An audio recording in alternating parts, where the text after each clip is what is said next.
No programa de hoje, vamos conhecer um projeto de extensão aqui da universidade que promove a inclusão de portadores de deficiência visual por meio da leitura e exibição de filmes. Além disso, vamos descobrir como o método Braille chegou no Brasil. Fique com a gente, o Universidade Aberta está só começando.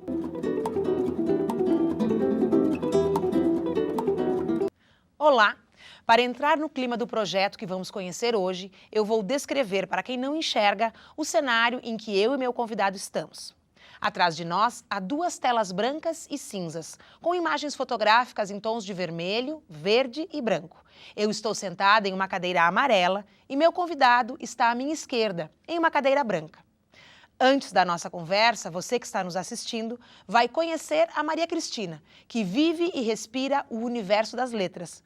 Porque escrever livros é muito mais do que contar histórias. É escrever a partir dos próprios sentimentos com a própria bagagem cultural. Confira a reportagem. Maria Cristina está em área verde, em frente ao Centro de Convivência da UPF. Ela usa óculos vermelho, uma flor lilás em seus cabelos negros e veste uma blusa preta. Então, meu nome é Maria Cristina, eu estudo o curso de letras aqui na UPF e eu tenho visão monoocular e baixa visão no outro olho. Esse problema eu descobri que eu tinha quando eu era pequena. Na verdade, não fui eu que descobri, foi a minha mãe. Ela observou que eu era uma criança que ficava a essa distância da tela da televisão. E aí ela percebeu isso e ela chegou pro meu pai e falou: olha, nossa filha tem um problema, ela precisa de ajuda. Então eu fui pro hospital de olhos aqui da UPF mesmo, quando eu era pequena. E eu comecei meu tratamento. Usei vários tipos de óculos, vários graus ao longo da minha vida. E quando eu tinha por volta de 13, 14 anos, eu tive rompimento nas duas retinas. E isso me deu uma perda significativa na minha visão. Hoje eu só enxergo vultos com esse olho. Ele se retrai e vai pro cantinho porque ele simplesmente não funciona. E desse olho aqui eu enxergo o suficiente para não me matar sem a lente de contato. Assim. Quando eu era jovem, quando eu estava na minha sexta, sétima série, eu era uma criança reclusa. Então eu sempre lia muito. A professora, como forma de, como é que eu posso dizer, de gratificar o fato de eu ser tão estudiosa, ela me mandava para a biblioteca, porque eu sempre ia com o dever de casa pronto e os colegas não, então ficava a turma inteira fazendo o dever de casa e eu ia para a biblioteca para passar um tempo, para me divertir. E entre páginas de Edgar Allan Poe eu fui descobrindo que eu gostava de literatura. Eu estava na oitava série, na antiga época da oitava série, e daí eu conheci uma amiga, o nome dela é Suelen. E ela me falou, eu tô escrevendo um livro, só que eu sempre tive muitas ideias e eu nunca botei pra fora, eu sempre falava as minhas ideias, eu era muito da oralidade, muito de falar, porque eu não achava que eu era boa escrevendo. Aí ela começou a me incentivar e eu comecei a ler o que ela estava escrevendo, e ela estava escrevendo um livro maravilhoso. E ler o trabalho dela foi o meu pontapé inicial para começar a escrever. Dali pra frente eu comecei a escrever um livro que conta a história de um soldado russo, que ele nasceu pra morrer. Quando ele era criança, ele nasceu com uma doença terminal, mas ele superou essa doença e hoje ele é um soldado russo, que é um exército de um homem só. É tipo um Capitão América, só que mais poderosão. Quando eu criei o personagem, ele serviu para ser o que eu não era, sabe? Eu era pequena, eu era fraca, eu era gordinha, eu era acaçoada. E esse personagem era o alto, o forte, o poderoso, o musculoso, o decidido, o tudo que eu não sou. Eu ilustro cenas chaves, momentos importantes de cada capítulo. Esse aqui é a capa final, a última capa que eu desenhei. Eu tenho também uma história que é contada sobre um bruxo que viveu na Idade Média, que ele foi caçado pela Santa Inquisição, a família dele foi morta, a esposa dele foi morta, e ele, quando foi para ser morto, amaldiçoou o próprio cadáver para que ele voltasse e se vingasse dos descendentes dos homens que mataram a família dele. E hoje em dia, 2017, a história sofreu uma reviravolta temporal. 2017 ele foi ser acordado e eu tô contando as trapalhadas da vida de um cara da Idade Média tendo que se adaptar à vida de hoje em dia. A acuidade visual de uma pessoa não demonstra a inteligência dela. A tua inteligência não está vinculada a todos os teus sentidos. O cérebro humano é a máquina mais poderosa da invenção. Não tem nada que supere o cérebro humano. Então, o que é uma baixa visão? O que é uma lente de contato? O que é um óculos? O que é visão nula? A gente é muito mais do que os nossos olhos. Muito mais. O olho é pouco, até porque existe voz para texto hoje em dia, então eu não vou parar de escrever só porque eu perdi a visão. O projeto de extensão que vamos conhecer hoje tem como objetivo a inclusão de pessoas cegas e com baixa visão na cultura letrada. É o projeto Cegos Leitores Ouvintes, Leitura na Passe, do curso de Letras da Universidade de Passo Fundo. E para conversar sobre esse assunto, eu recebo aqui no estúdio o professor, mestre do Instituto de Filosofia e Ciências Humanas da UPF, Hercílio Fraga de Quevedo. Tudo bom, Hercílio? Tudo bem, Bibiana. Que bom te receber aqui. Obrigado. Eu fiquei ouvindo a história da Maria Cristina e fiquei impressionada, porque, embora ela tenha baixa visão, as histórias que ela produz são ricas e produzem na gente, ouvindo ela contar, uma série de imagens. Sim. Né? Como é trabalhar com esses dois universos dentro da Passe? Pois é. Tu sabes que o nosso público lá é um pouco variado. Nós temos pessoas que nunca enxergaram, são cegos totais, nunca tiveram a possibilidade de ver alguma coisa, uma imagem, uma cor distinta. Desde nascença? Desde nascença. Temos pessoas que têm baixa visão. Nós sabemos que o texto literário, que é a nossa base de trabalho lá, ele é um texto que nos proporciona imagens que nós mesmos produzimos a partir dos sinais que o texto nos traz, né? Então, na verdade, aqueles que têm alguma referência, provavelmente, quando nós estamos fazendo o texto, a leitura do nosso texto, que é um texto narrativo, vão criando o seu filme. Aqueles que não têm essa referência, criam da mesma maneira por outros sinais, caminhos. por outros caminhos que eles podem fazer, né? Isso. Então, eu fico pensando, a criança precisa muito da imagem. O livro para a criança sempre é um livro muito amplo, com imagens coloridas atrativas. O livro para o adulto já não precisa disso, né? E o livro para a pessoa que tem baixa visão ou, né, enfim, não enxerga nenhuma visão, né, ele vai ser um livro ou em braille, que a pessoa mesma acessa, né, ou através de um processo de leitura como nós fazemos lá. Né? Pois é, então conta para nós um pouquinho como é que o projeto funciona, ele tem bastante tempo, né? Sim. Como é que ele se estrutura e qual é a atividade principal desse projeto hoje? Certo. Esse projeto, ele iniciou há 13 anos atrás. Como eu fui lá como voluntário, me disponibilizei a fazer essa leitura semanal, ele é semanal, né? Todas as quartas-feiras à tarde. Certo. Tem um horário certo. E depois, há 3 anos atrás, ele foi incorporado como um projeto de extensão da Universidade de Passo Fundo. Passou a ser um projeto oficial da Universidade de Passo Fundo. O que nós lemos lá sempre é submetido ao crivo deles. Eu trago geralmente 3 livros, faço um apanhado, dou uma ideia de cada uma dessas obras e eles escolhem. Eventualmente, eles pedem que se leia um livro. Atualmente, nós estamos lendo um livro que foi sugestão de uma das participantes. Ela ouviu o filme, viu em partes, porque ela tem baixa visão, e solicitou a leitura do livro, e nós estamos lendo o livro agora a partir da solicitação dessa participante do grupo, né? Aparentemente, te ouvindo falar assim, e a gente em casa que não trabalha com esse público e que não tem esse conhecimento, pensa, não, é uma coisa relativamente simples, tu chega lá e lê o livro. Sim. Mas ler um livro inteiro leva um tempão, né? Não é numa tarde que tu consegue dar conta de muitas páginas, né? Sim. É um trabalho que exige tempo também, né? Com certeza. Numa tarde de 1h30, que é o nosso encontro, nós lemos assim em torno de 25 a 30 páginas. Uma leitura mais ou menos rápida. Eu e o meu bolsista, nós intercalamos a leitura. Um lê 2 páginas, o outro lê 2. Eventualmente nós temos que parar, fazer alguma observação, fazer um link com o que já foi lido para relembrar, para que aquilo ali tenha mais sentido. Eventualmente alguma leitura de mundo que eles trazem ou nós trazemos para ampliar o texto literário. Então, existem comentários entre as leituras? Sim. Se nós formos ler o texto exatamente como ele está, sem comentário nenhum, me parece que daí ele vai perder um pouco da vitalidade, porque o leitor cego, ouvinte, como é o título do projeto, ele tem a sua experiência de vida, ele projeta dentro da história, né? E nós temos que deixar uma abertura para que ele se expresse. E nós temos também, às vezes, a vontade de fazer algum tipo de comentário, porque isso torna mais viva a leitura. Nós chegamos à conclusão que a leitura pura e simples, ela não é uma leitura adequada, não é uma leitura boa. Além das paradas, existe algum tipo de interpretação do conteúdo lido ou ela é uma leitura mais neutra? Ela, digamos assim... Vozes... Sim, nós fazemos uma certa entonação, temos um cuidado quando é a fala dos personagens, mas a interpretação, Bibiana, ela aparece nos comentários. Ela aparece nos comentários que são feitos durante ou no final da sessão de leitura, que são feitos no final de uma obra, que as pessoas dizem, mas eu não gostei desse final, eu gostei, esse final ficou interessante, né? Então as interpretações são sempre muito subjetivas, cada um integrante dessa roda que se estabelece tenta respeitar a posição do outro, porque é muito subjetivo.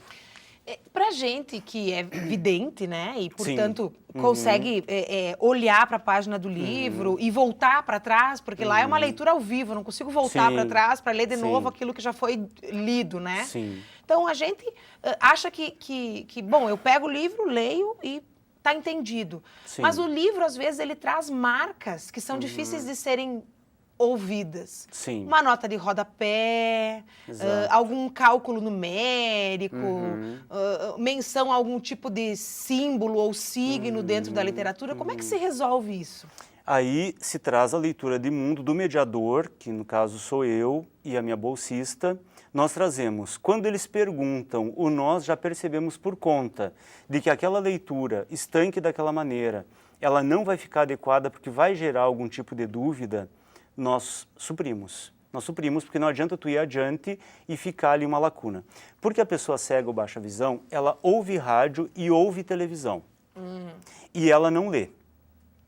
Por isso existe o projeto. E a linguagem do rádio e da televisão é bastante diferente da linguagem escrita. Com certeza. A linguagem para ser ouvida é diferente da linguagem para ser lida. Exatamente. E nós sabemos que o livro é o grande condutor da cultura geral da humanidade desde antes de Cristo, já existia a escrita, já existiam registros escritos, né? Então as informações que nós temos no dia a dia, as mais privilegiadas, muitas vezes as mais elaboradas, mais aprofundadas, elas estão em obras, em livros, impressos, né? Então, exatamente aí que nós entramos com um certo complemento. Esse contato com a formalidade da língua, né? Exatamente. Da língua escrita. Também. Bom, professor, nós vamos Também. fazer um rápido intervalo. Eu tenho certeza que o pessoal em casa está com dúvidas, curiosidades e eu tenho muitas perguntas para te fazer depois. Certo. Mas antes disso, nós vamos ouvir Daniele Freitas, que participa do projeto e vai contar as suas experiências na PASSE. Aparece na tela a expressão "Eu faço parte". Daniele está em uma das salas da APASSE. Eu acho que essa convivência, esse contato mais próximo com realidades diferentes da nossa, que são realidades que futuramente nós vamos encontrar na sala de aula enquanto professores. Ler um livro que parece uma tarefa tão fácil para muitos de nós pode ser um desafio muito grande para essas pessoas, para os associados da APASSE.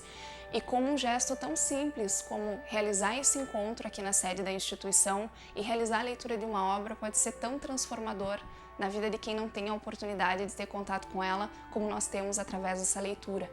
Eu acho que perceber essa realidade, conhecer essas pessoas, eu me deparar num momento da leitura em que eu tenha que explicar um pouco mais, detalhar um pouco mais a descrição de algum objeto, de algum lugar, para que eles possam se sentir pertencentes também a esse lugar, eu acho que é um desafio constante, porque às vezes na nossa leitura a gente não se dá conta que para o outro talvez seja um pouquinho mais difícil de visualizar aquilo que nós estamos lendo.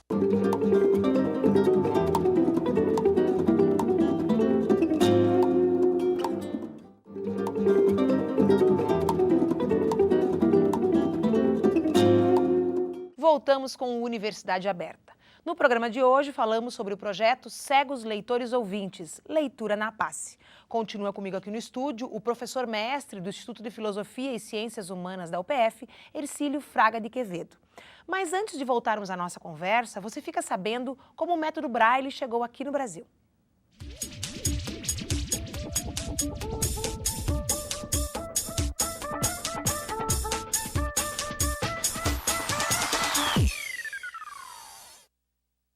Você sabe como surgiu a escrita em Braille no Brasil? Ela foi desenvolvida por esse cara aqui, o francês Louis Braille, que perdeu a visão com 3 anos e criou o sistema com apenas 16. No Brasil, o código está presente desde 1854, quando foi inaugurado o Instituto Benjamin Constant, à época chamado de Imperial Instituto dos Meninos Cegos, no Rio de Janeiro, com o objetivo de educar e profissionalizar pessoas com deficiência visual. O criador da fundação foi ninguém menos que Dom Pedro II. Nosso país foi o primeiro de toda a América Latina a adotar o sistema, trazido por José Álvares de Azevedo, um jovem cego que conheceu o Braille em Paris. Segundo uma pesquisa realizada em 2008 pelo Instituto ProLivro, cerca de 400 mil pessoas com deficiência visual no Brasil leem graças a esse sistema. Olha só que interessante. O Brasil teve o mérito de ser o primeiro a adotar o sistema. E nós estamos falando aqui da audiodescrição. Fizemos, inclusive, audiodescrição no programa, né? Que é uma forma de acessibilidade. E ainda temos os audiolivros, né? Que são gravações de livros em áudio, que também é um projeto da universidade. Ercílio, nós estamos falando de 3 formas de inclusão. A leitura ao vivo, a gravação de livros, o braille, que a universidade também, os SAIs da universidade, né? Também transforma livros em braille. É suficiente? Eu acho que nunca é suficiente, né, Bibiana? Mas ajuda bastante. Nosso propósito com o projeto é aumentar, digamos assim, permitir que o nível de cidadania se estabeleça melhor com essas pessoas. Porque a informação é a base para a cidadania. Se você não tem acesso a produtos culturais, de forma especial o livro, dentre outros, né? Como é que você vai ser um cidadão que possa refletir, pensar o teu lugar e o lugar das coisas se você não tem uma informação que seja uma fonte boa, uma fonte digna de observação e de reflexão? E ainda a leitura ao vivo tem a questão da interação, né? Do contato, do afeto, inclusive, que tu disse que essa turma está contigo há 3 anos já, né? A mesma turma. Sim. As pessoas lá eventualmente se renovam, sai uma pessoa, entra outra, mas esse grupo que nós estamos trabalhando atualmente é um grupo que já vem há bastante tempo conosco. E essa relação de proximidade com o grupo facilita esse processo de leitura? Com certeza, com certeza. E gera muita expectativa também. Porque essa nossa leitura semanal, ela funciona como se fosse uma novela. As pessoas ficam curiosas para saber o que vai acontecer no próximo encontro. Inclusive, isso é um elemento de escolha das obras. Com certeza. Nós precisamos de obras que tenham, assim, que gerem bastante expectativa, né? Que eles queiram saber a continuidade, que tenham uma ação interessante, que tenha personagens interessantes, né? O texto literário ele traz aspectos históricos, geográficos, sociológicos, psicológicos. Por isso que é um texto muito bom, né? Porque ele traz todo um feixe de informações, né? O projeto trabalha essencialmente com os clássicos ou existe alguma coisa da literatura mais contemporânea? Nós trabalhamos com clássicos, trabalhamos com a literatura contemporânea, porque nós oferecemos os títulos e eles escolhem. Já trabalhei com literatura romântica portuguesa do século XIX, Essa de Queiroz, que é um dos grandes mestres da literatura de todos os tempos.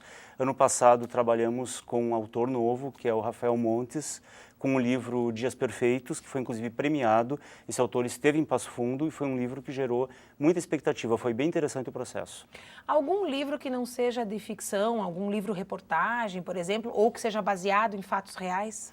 Teve uma ocasião, um tempo atrás, já há vários anos atrás, que eu li daquela série Uma Breve História. Uma breve história do mundo. Eles ficaram interessados, eu citei, eles quiseram, eu li, né? Então, eventualmente, nós trazemos outros livros, mas o nosso centro mesmo é o literário.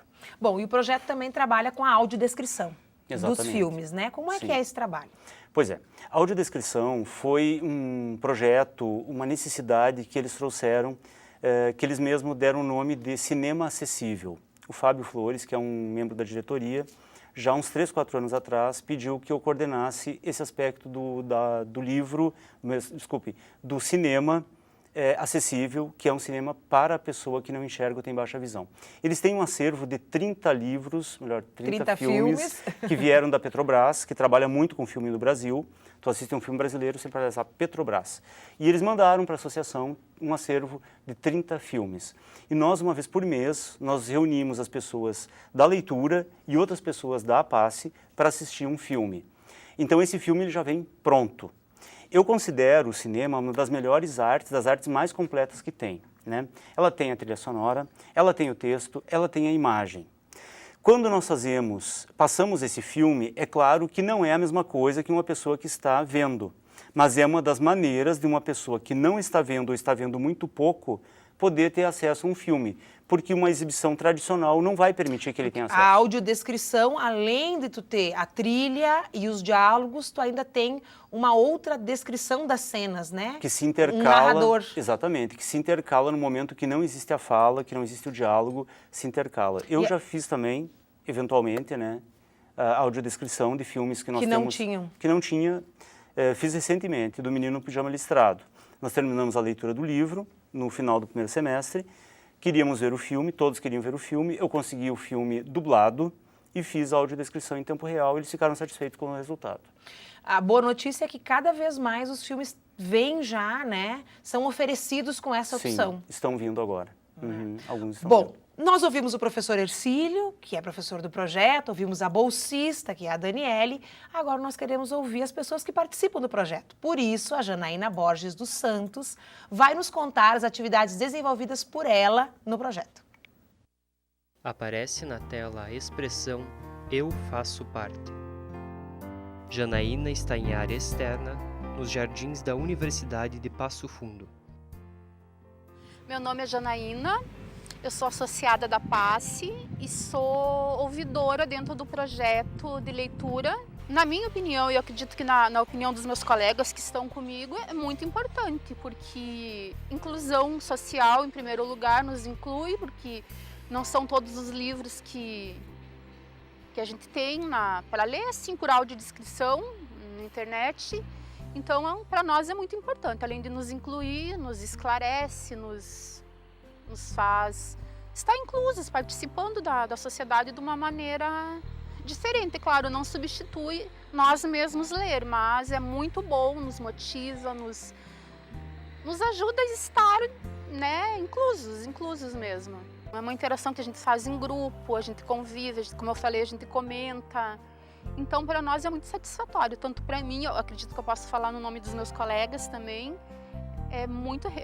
nos realiza, né? A gente, tipo, para nós, assim, não tem chuva, não tem mau tempo, a gente podendo estar lá, a gente vai. Se é um projeto que a gente sempre está presente e procura não faltar, é nesse projeto da leitura.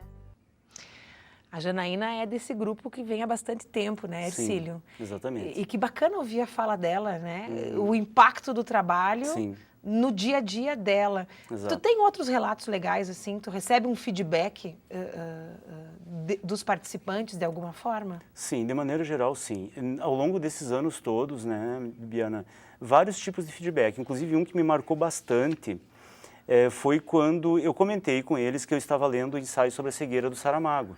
Saramago, Prêmio Nobel de Literatura em língua portuguesa, um clássico, ensaio sobre a cegueira, inclusive mais tarde virou filme, um pouco antes dele falecer ainda. E eu fiz um comentário a respeito desse livro que eu estava lendo. Eu não pretendia ler para eles, porque eu achava um pouco pesado, assim. A cegueira é tratada em vários aspectos, e ele dizia a praga da cegueira, a desgraça da cegueira. Eu comentei rapidamente e o grupo pediu que eu lesse. E me chamou a atenção porque, na época, duas pessoas que estavam no grupo, no final da primeira leitura, disseram que iam esperar passar essa leitura e voltariam mais tarde para o grupo, porque acharam a leitura muito, digamos assim... Densa e provocativa para a situação deles, né?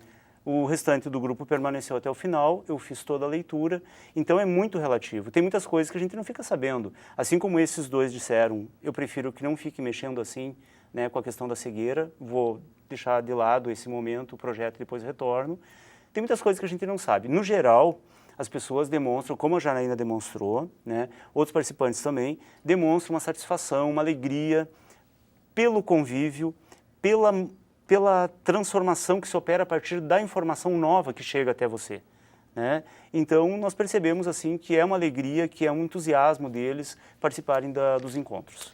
Que bacana, Hercílio. Muito obrigada pela tua presença, por compartilhar com a gente esse projeto tão legal, tão tocante e tão importante, né? Porque impacta diretamente na vida das pessoas. Esperamos te encontrar numa próxima oportunidade. Ok, obrigado, Bibiana. Você pode assistir às nossas reportagens em nosso site nextjor.com.br e nossos programas na íntegra estão disponíveis em nosso canal do YouTube. Estaremos de volta na semana que vem. Eu espero você. Até lá!